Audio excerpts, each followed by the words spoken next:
السلام علیکم ورحمۃ اللہ وبرکاتہ۔ صحیح مسلم جلد اول کتاب الایمان میں باب نمبر 10 شروع ہوا ہے۔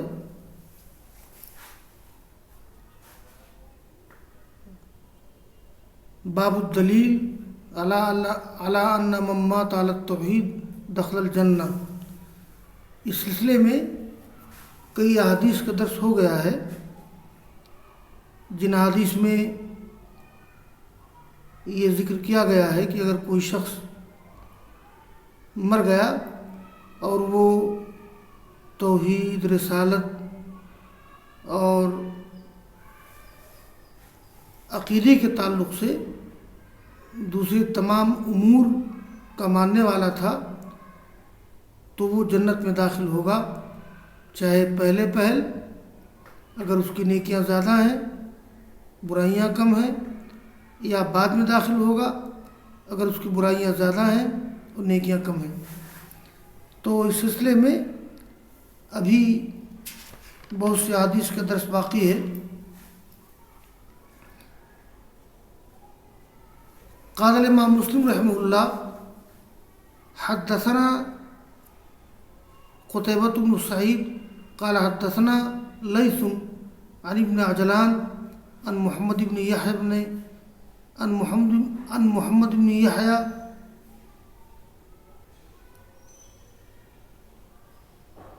عن أبي محيريز عن الصنابحي عن عبادة بن الصامت أنه قال دخلت عليه وهو في الموت فبكيت فقال مهلا لما تبكي فوالله لئن استشهدت لأشهدن لك ولئن شفعت لأشفعن لك ولئن استطعت لأنفعنك ثم قال والله ما من حديث سمعته من رسول الله صلى الله عليه وسلم لكم فيه خير إلا حدثتكموه إلا حديثا واحدا وسوف أحدثكموه اليوم وقد وحيت بنفسي سمعت رسول الله صلى الله عليه وسلم يقول من شهد أن لا إله إلا الله وأن محمد رسول الله حرم الله عليه النار۔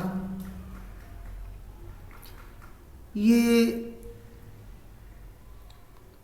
امام مسلم کے استاد ہیں قتیبہ بن سعید، ان کے استاد ہیں لیث بن سعد، ان کے استاد ہیں ابن عجلان، اور بات کرتے ہیں محمد بن یحییٰ بن حبان سے، ابن محیریز سے، وہ صنابحی سے۔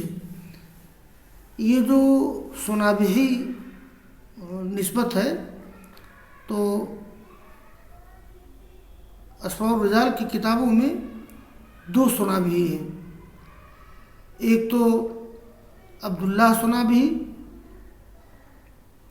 یہ امام بخاری وغیرہ کے نزدیک تابعی ہیں اور امام مالک کے نزدیک صحابی ہیں، اور دوسرے صنابحی ہیں یہ ابو عبداللہ عبد الرحمن بن عسیلہ صنابحی۔ تو دو صنابحی ہیں، ایک تو عبداللہ صنابحی جو تابعی ہیں امام بخاری کے نزدیک، امام بخاری وغیرہ کے نزدیک، امام بخاری امام مسلم کے نزدیک، اور صحابی امام مالک کے نزدیک۔ لیکن جو دوسرے ایک صنابحی ہیں ابو عبداللہ عبد الرحمن بن عسیلہ صنابحی، یہ تابعی ہیں بالاتفاق۔ یہاں کون سے صنابحی مراد ہے؟ یہاں مراد ہے عبداللہ صنابحی جو تابعی ہیں امام بخاری وغیرہ کے نزدیک۔ صنابحی روایت کرتے ہیں عبادہ بن صامت سے، انہوں نے کہا کہ میں گیا ان کے پاس اور وہ موت کی حالت میں تھے، یعنی قریب المرگ تھے، میں رونے لگا تو فقال، انہوں نے کہا کہ مہلن رک جاؤ، کیوں رو رہے ہو؟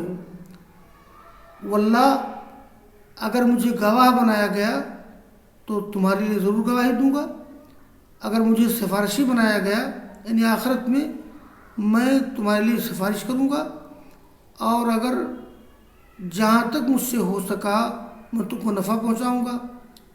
پھر انہوں نے کہا کہ واللہ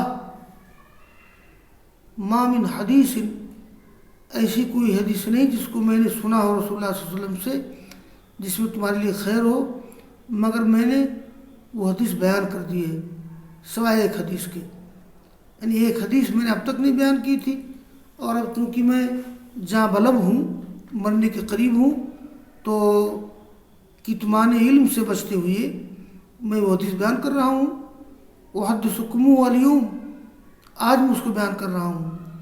وقد وحیت بنفسی، اور میں جاں بلب ہوں، مطلب میری جان کو گھیر لیا گیا ہے، میری روح کو گھیر لیا گیا ہے، یعنی میں قریب المرگ ہوں. کہتے ہیں کہ میں نے سنا رسول اللہ صلی اللہ علیہ وسلم سے کہ کہہ رہے تھے جو شخص گواہی دے کہ لا الہ الا اللہ اور کہے کہ محمد رسول اللہ. یہاں صرف توحید و رسالت ہی کا ذکر ہے نا، مگر اس سے پہلے بعض روایات میں اور بھی دوسرے اعتقادی امور کا ذکر کیا گیا ہے. تو حرم اللہ علیہ النار، اللہ تعالیٰ اس پر جہنم کو حرام قرار دے دے گا، یا تو اول وہلہ میں پہلے سے حرام قرار دے دے گا اگر نیکیاں زیادہ ہیں برائیاں کم ہیں، اور اگر برائیاں زیادہ ہیں نیکیاں کم ہیں تو اس کو جہنم میں داخل ہونا پڑے گا. اللہ تعالیٰ چاہے جہنم میں داخل کرے گا، بعد میں نکالے گا.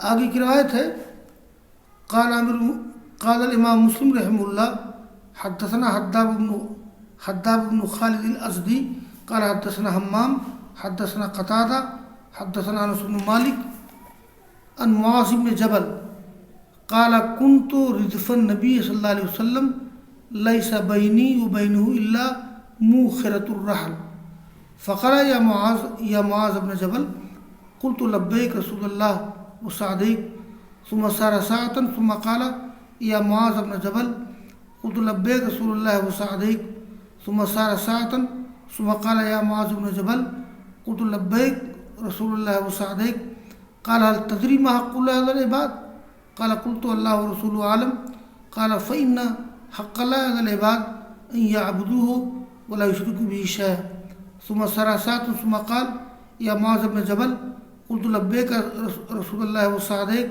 قال هل تدري ما حق العباد على الله إذا فعلوا ذلك قال قلت الله ورسوله أعلم قال اللہ يعذبهم.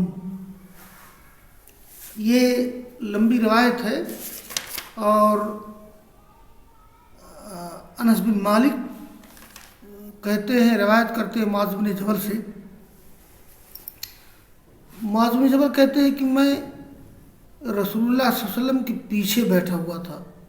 یہ ردف یا ردیف کہتے ہیں اس شخص کو جو کسی کی سواری کے پیچھے بیٹھا ہوا ہو. میں رسول اللہ صلی اللہ علیہ وسلم کے پیچھے بیٹھا ہوا تھا، میرے اور آپ کے درمیان کجاوے کی پچھلی لکڑی تھی بس درمیان میں. تو آپ نے کہا کہ اے معاذ، میں نے کہا کہ لبیک رسول اللہ ہے وہ صادق. یہ رسول اللہ صلی اللہ علیہ وسلم یا رسول اللہ ہے، لبیک یا رسول اللہ و صادق.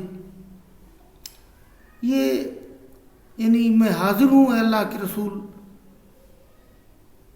صحابہ کرام رسول اللہ صلی اللہ علیہ وسلم کے لیے جب ان کے سامنے ظاہر کرتے تھے اپنی حاضری کا جواب دینے کا تو لبیک و صادق کہتے تھے. یہ لبیک کے معنی ہوتے ہیں میں بار بار حاضر ہوتا ہوں آپ کے لیے، اور صادق میں بار بار آپ کی مدد کرتا ہوں. یعنی کیا فرمانا چاہتے ہیں؟ اصل میں لبیک یہ ایک شارٹ لفظ ہے، مختصر. اس کی تقدیر عبارت ہے اُلبی لکا البابین. اُلبی لکا البابین، میں حاضر ہوتا ہوں آپ کے لیے، بار بار حاضر ہونا. تو اُلبی لکا البابین، تو اس میں کیا کیا گیا کہ فعل کو حذف کر دیا گیا اُلبی، تو اُلبی کو حذف کر دیا گیا. باقی بچا لکا البابین، لام کو حذف کر دیا گیا، باقی بچا کاف. اور پھر البابین میں جو حروف زوائد ہیں ان کو حذف کر دیا گیا، باقی بچا لبین. لبین کو مضاف بنا دیا گیا کاف کی طرف، اور تثنیہ کو اگر مضاف بنایا جائے تو نون گر جاتا ہے، ہو گیا لبیک۔ ایسے ہی سعدیک ہے اسعدو کا اسعادین، اسعدو کا اسعادین، میں آپ کی مدد کرتا ہوں، بار بار مدد کرنا، تو یہاں بھی اسعدو فعل کو حذف کر دیا گیا، باقی بجا کاف اور اسعادین، اسعادین کے حروف زوائد کو حذف کر دیا گیا، باقی بچا سعدین، سعدین کو مضاف کر دیا گیا کاف کی طرف، باقی بچا سعدیک۔ نحو کی کتابوں میں لبیک و سعدیک کا ذکر آتا ہے۔ خیر، پھر چلے تھوڑی دور، آپ نے کہا معاذ بن جبل، تو میں نے پھر وہی کہا لبیک رسول اللہ و سعدیک۔ تو آپ نے پوچھا تین مرتبہ کے بعد، حل تدری ما حق اللہ علی العباد، کیا جانتے ہو کہ بندوں پر اللہ کا کیا حق ہے، یعنی حق واجب، بندوں پہ اللہ تعالیٰ کا کیا حق ہے؟ تو حق اللہ علی العباد یعنی الحق اللازم الواجب، تو میں نے کہا کہ اللہ رسول بہتر جانتے ہیں، تو آپ نے کہا کہ فإن حق اللہ علی العباد ان یعبدوہ ولا یشرکوا بہ شیئا، اللہ کا حق بندوں پر یہ ہے کہ وہ اللہ تعالیٰ کو ایک جانے، ان کے ساتھ کسی کو شریک نہ ٹھہرائے، یعنی توحید کا اقرار کرے۔ پھر آپ چلے، پھر آپ نے کہا کہ معاذ بن جبل، میں نے کہا لبیک رسول اللہ و سعدیک، کہا کہ حل تدری ما حق العباد، اللہ کیا جانتے ہو کہ بندوں پر اللہ تعالیٰ کا حق کیا ہے، یعنی اللہ تعالیٰ پر بندوں کا حق کیا ہے؟ یہ اللہ تعالیٰ پر بندوں کے حق کا مطلب یہ ہے کہ یعنی حق متحقق لا محالۃ بفضل اللہ تعالیٰ و رحمتہ، یعنی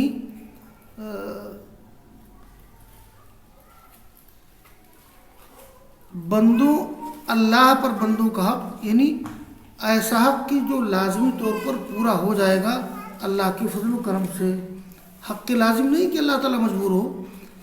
کیا جانتے ہو کہ اللہ پر بندوں کو کیا حق ہے جب وہ کرے، جب اس کو کر لے؟ تو میں نے کہا کہ اللہ رسول بہتر جانتے ہیں۔ کہا کہ اللہ یعذبہم، یعنی اگر بندے توحید کے قائل ہوں، شرک سے بچے، جو بندوں پر اللہ تعالیٰ کا حق ہے، تو پھر اللہ پر بندوں کا حق یہ ہے کہ اللہ تعالیٰ ان کو عذاب نہیں دے گا۔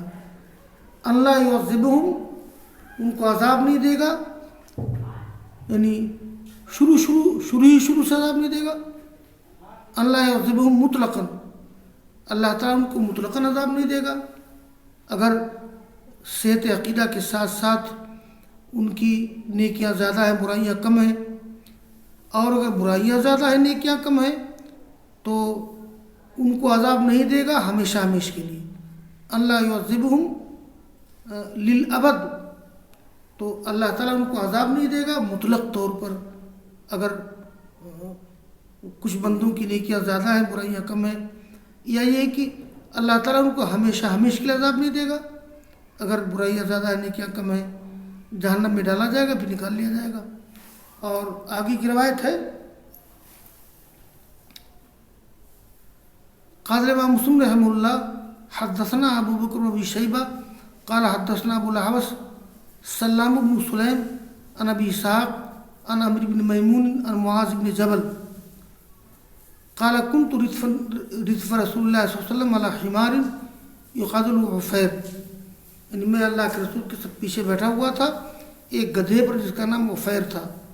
آپ نے وہی سوال کیا، اس میں بھی ذکر ہے، یا معاذ تدری ما حق اللہ علی العباد ما حق العباد اللہ، اس میں اختصار بھی ہے۔ قال قلت اللہ رسول عالم، قال فإن حق اللہ علی العباد ان یعبدوا اللہ ولا یشرکوا بہ شیئا، یہ الفاظ گزرے ہیں۔ وحق العباد اللہ عز وجل اللہ یعذب من لا یشرک بہ شیئا، اور اللہ پر بندوں کا حق یہ ہے کہ اللہ تعالیٰ اسے عذاب نہ دے جو اس کے ساتھ کسی کو شریک نہ ٹھہرائے۔ تو معاذ کہتے ہیں کہ میں نے کہا اللہ کے رسول افلا ابشر الناس، کیا میں لوگوں کو خوشخبری نہ دے دوں؟ آپ نے کہا لا تبشرہم فیتکلوا، خوشخبری نہ دو لوگ بھروسہ کر لیں گے۔ مطلب یہ ہے کہ جو معمولی ایمان والے ہیں، ادنا ایمان والے ہیں، وہ بھروسہ کر لیں گے، حالانکہ جو اعلیٰ ایمان والے ہیں ان کے اعمال میں مزید اضافہ ہو جائے گا۔ تو آپ نے کہا لا تبشرہم، خوشخبری نہ دو، لوگ بھروسہ کر لیں گے اور اعمال صالحہ چھوڑ دیں گے جو کمتر درجے کا ایمان رکھتے ہیں۔ بہرحال یہ خلاصہ وہی ہے جو باب میں ذکر کیا گیا ہے۔ اور آگے بھی معاذ بن جبل رضی اللہ تعالیٰ عنہ کے حوالے سے روایت ہے، یہ دیکھیے، قال الامام مسلم رحمہ اللہ حدثنا محمد بن المثنى وابن بشار قال ابن المثنى قال حدثنا محمد بن جعفر قال حدثنا شعبہ عن ابی حسین والاشعث بن سلیم انہما سمع الاسود بن ہلال یحدث عن معاذ بن جبل قال قال رسول اللہ صلی اللہ علیہ وسلم یا معاذ اتدری ما حق اللہ علی العباد قال اللہ ورسولہ اعلم قال ان یعبد اللہ ولا یشرک بہ شیء، یہ اللہ کی عبادت کی جائے، الفاظ بدلے ہوئی ہیں۔ قال اتدری ما حقهم علیہ اذا فعلوا ذلك قال اللہ رسول اللہ قال اللہ یعذبہم، تو ان یعبد اللہ، اللہ کی عبادت کی جائے، اس کا شرک نہ کیا جائے۔ اور آگے کی روایت بھی معاذ بن جبل سے تعلق سے ہے کہ حدثنا القاسم بن زکریا قال حدثنا حسین عن زائدہ عن ابی حسین عن الاسود بن ہلال قال سمعت معاذا یقول دعانی رسول اللہ صلی اللہ علیہ وسلم فعجبتہ، بہت اختصار ہے، یعنی مجھے رسول اللہ صلی اللہ علیہ وسلم نے آواز دی، میں نے آپ کی آواز کا جواب دیا، تو آپ نے کہا کہ حل تدری ما حق اللہ علی الناس نا حدیثہم، یعنی گزشتہ راویوں کی حدیث کے مطابق یہ روایت بھی ہے۔ بس واخر دعوانا ان الحمد للہ رب العالمین۔